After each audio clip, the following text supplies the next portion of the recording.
Et puis le cyclisme, une victoire à domicile pour le Basque Mika Lituria. Il s'est imposé à Ourdache pour la 11e étape du Tour d'Espagne. Primoz Roglic conserve la tunique rouge de leader. Et direction Bilbao aujourd'hui pour la 12e étape. Voilà pour l'essentiel de l'actu sport. Excellente journée à vous. 7h45, l'invité du jour, en direct sur 92.3 et en vidéo live Facebook sur la page RGFM. Et on file à Cône d'Allier ce matin en direct avec nous. Eh bien, nous avons l'adjoint au maire en charge de la vie associative à Cône d'Allier, Hervé Bureau. Bonjour. Bonjour. Et merci d'être avec nous. Michel Richardot, bonjour également. Bonjour. Vous êtes président du Goujon de Lomance, association de pêche à Cône d'Allier. On va en parler dans un instant. Et on a pas mal de questions à vous poser sur la pêche, vu les conditions météo actuelles. Pourquoi Cône d'Allier? Parce que se déroule ce samedi du côté du centre culturel, le forum des associations et RJFM, média de proximité bien évidemment. Et on va faire un tour comme ça tout au long de l'année régulièrement avec les maires ou représentants des communes du secteur. Cône d'Allier, c'est quoi? C'est à peu près 2000 habitants déjà? C'est environ effectivement 2000 habitants et donc Cône d'Allier situé entre Molusson et Moulins, donc les deux grosses agglomérations de l'Allier, donc 25 km de Molusson, une trentaine de kilomètres de Moulins. Donc ce qui permet à la population aussi de ne pas trop vieillir et de pouvoir récupérer quelques couples avec des enfants et alimenter nos écoles bien sûr. Ouais, vous êtes finalement un lieu carrefour, donc vous arrivez à récupérer parfois des couples. Le mari travaille en Montluçon. À Moulins et voilà, Moulins et Montluçon, et donc ça fait une intersection et donc les gens viennent sur Cône pour s'installer. Ouais, cette situation de carrefour, elle est évidemment importante. Elle marque la commune puisqu'on traverse la commune sur l'axe principal de circulation. Exactement, entre Moulins et Molusson. Donc effectivement, c'est un carrefour. Alors je crois que j'avais pris les chiffres INSEE, c'est 2046 habitants en population municipale au 1er janvier 2019. Voilà. En légère baisse comme pas mal de communes pas mal de communes rurales, on se stabilise quand même pas mal puisqu'on n'a pas perdu de population malgré une population vieillissante bien sûr, mais on ne perd pas de population, donc c'est quand même un bon signe. D'accord. Est-ce qu'il y a du foncier sur place justement? Les prix sont peut-être attirants pour les jeunes prix couples? Bien sûr sont beaucoup plus attractifs que sur les grandes villes et grandes agglomérations telles que Moulins ou Molusson, bien que l'immobilier soit pas très cher dans l'Allier, mais c'est quand même avantageux de venir sur Cône puisque effectivement le foncier n'est pas cher et on propose pas mal d'activités sur Cône, donc et aussi les écoles, ce qu'il faut souligner. Donc avec une école primaire, donc CP-CM2, une école maternelle et un collège, donc jusqu'en 3e. Ouais, collège où il y a eu des rénovations récentes. Et récentes, dues au département, avec le département. Bien sûr, le conseil départemental, voilà. On en avait parlé sur cette antenne.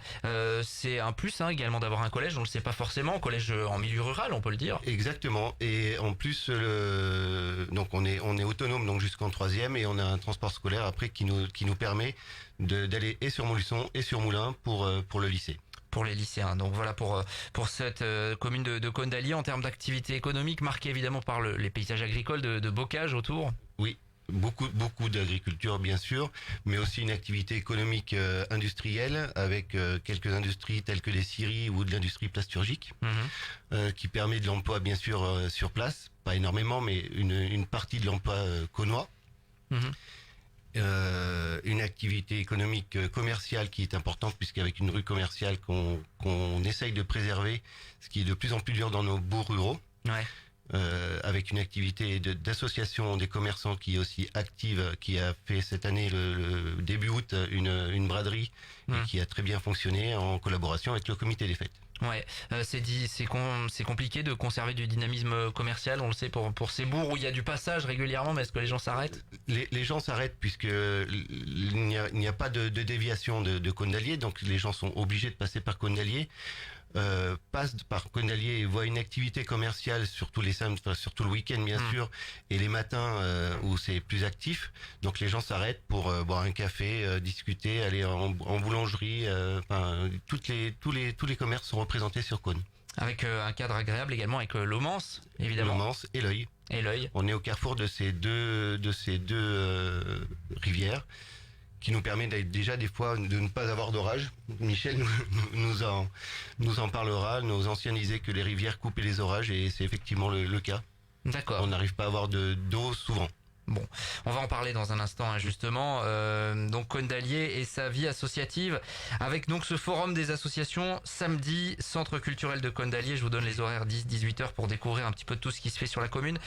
Vitalité de la vie associative. Alors vitalité de la vie associative, effectivement, donc comme vous l'avez dit, 35 associations qui sont représentées sur Cône, 26 seront au forum. On propose en moyenne une animation toutes les semaines et demie. Donc sur le territoire et sur la commune, c'est quand même bien.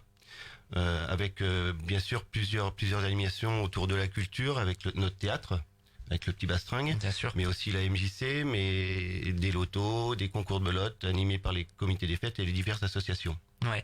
Justement, la vie culturelle, oui, on en parle sur cette antenne, mais elle est assez dynamique, hein, avec des structures qui se bougent.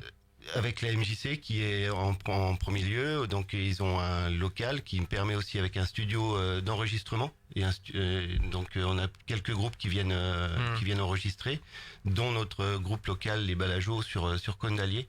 Ils viennent profiter de cette installation pour pouvoir répéter. Et puis le petit Bastringue qu'on connaît qui tourne un petit peu partout également. Voilà, et donc il a Michel donc Durantin a son local donc sur Cône, mais aussi tourne sur les alentours de l'Allier. Bien sûr.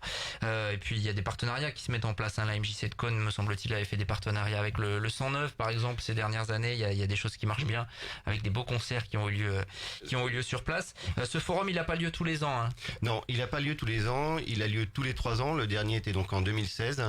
Comme quand je suis arrivé en 2014 donc à la mairie, j'ai demandé aux associations quelle était leur motivation pour faire un forum des associations, et donc ils m'ont répondu. Moi je pensais tous les 2 ans, ils m'ont répondu plutôt tous les 3 parce que c'est beaucoup d'organisation pour eux.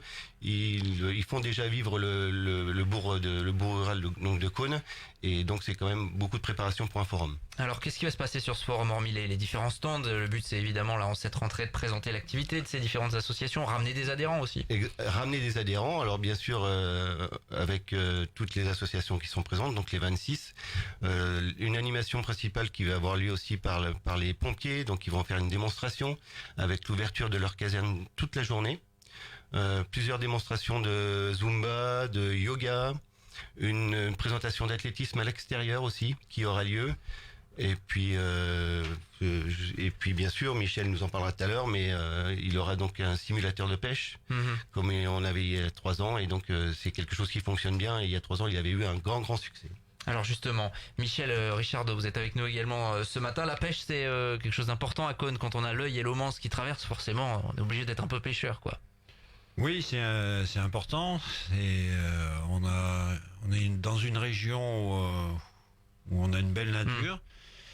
Après, ce qu'on essaye de faire, nous, au Goujon de l'Aumance, et bien sûr à toutes les associations du département, hein, en partenariat avec la Fédération de pêche aussi, c'est de faire connaître la pêche aux jeunes, renouveler les membres. C'est pas évident ça? C'est difficile? C'est pas évident parce que c'est comme on dirait la chasse, si on a personne dans la famille qui pêche, personne va emmener les enfants à la pêche. Nous, ce qu'on a fait, tout l'été, on a fait des animations, que ce soit sur Vieur, sur l'Œil, sur Saint-Bonnet, tout ça, en partenariat avec les centres de loisirs de la région, pour faire découvrir la pêche aux enfants. On a fait, ça allait de 6 à 16 ans. Ouais. On a fait des journées d'animation. Vous ferez également des initiations là samedi sur le forum des associations? Oui, on fera des démonstrations. Des démonstrations. On aura un simulateur de pêche, donc ce qui permet de montrer ce que ça donne quand on a un poisson. En principe, quand on amène le simulateur de pêche, on a beaucoup de monde. Ouais, ça attire du monde. Ça attire du monde. Justement, on parlait de la pêche. Est-ce que c'est compliqué en ce moment avec la sécheresse? On sait que les débits des cours d'eau sont très faibles. C'est assez compliqué. Pour l'instant, sur notre secteur, à part le Haut-Mans, l'Œil, ça va à peu près. Après, on a tous les plans d'eau, bien sûr, qui baissent. Donc, si le temps continue, ça va être problématique. Ouais, bon. Oui. Il est quand même possible de pêcher à l'heure actuelle dans le secteur, et vous allez... faire découvrir tout ça. Oui, il n'y a aucun problème pour pêcher. On a le plan d'eau de Vieur qui est juste à côté, dont on a la gestion.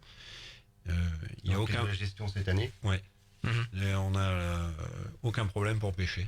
Voilà. On vous découvrira donc lors du forum des associations toute la journée, hein, les démonstrations entre 10 et 18 heures. Oui, pour nous, ça sera toute la journée. Voilà, avec plein d'animations donc, et puis une tombola organisée par les associations au profit du Téléthon. On vous avait reçu dans ce cadre-là.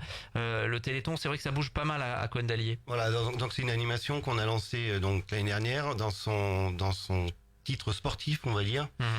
Donc avec des randonnées VTT et marche. Donc ça c'est en cours d'organisation. La première réunion va avoir lieu. On en a parlé tout au long des réunions de forum des associations, mais aussi on va mettre une réunion d'organisation à partir du 23 septembre là. Donc ça aura lieu le 17 novembre à Cône d'Allier. Et on organise donc pour le forum des associations une tombola, donc à l'initiative des associations, c'est eux qui m'ont demandé, donc avec plein de lots et des beaux lots, puisque entre autres Michel met en premier lot une carte de pêche pour l'année, donc annuelle. Et puis donc la commune mettra des lots d'achat chez les commerçants. On a des bouteilles de champagne, on a des licences aussi qui vont être mises en lot pour les associations sportives. Voilà, donc tout cela, ça se passe lors du forum des associations ce samedi au centre culturel de Cône d'Allier de 10 à 18 heures pour découvrir tout ce qui se fait dans les associations de cette commune qu'on vous a fait découvrir et qu'on vous fera découvrir également à l'antenne samedi. Merci à tous les deux. Merci d'être passés. Très bonne journée. Bon forum des associations ce samedi. Il est 7h, bientôt 57 minutes sur RJFM. On est en direct, bien évidemment. 7h45, l'invité du jour. En direct sur 92.3 et en Facebook Live vidéo sur la page RJFM.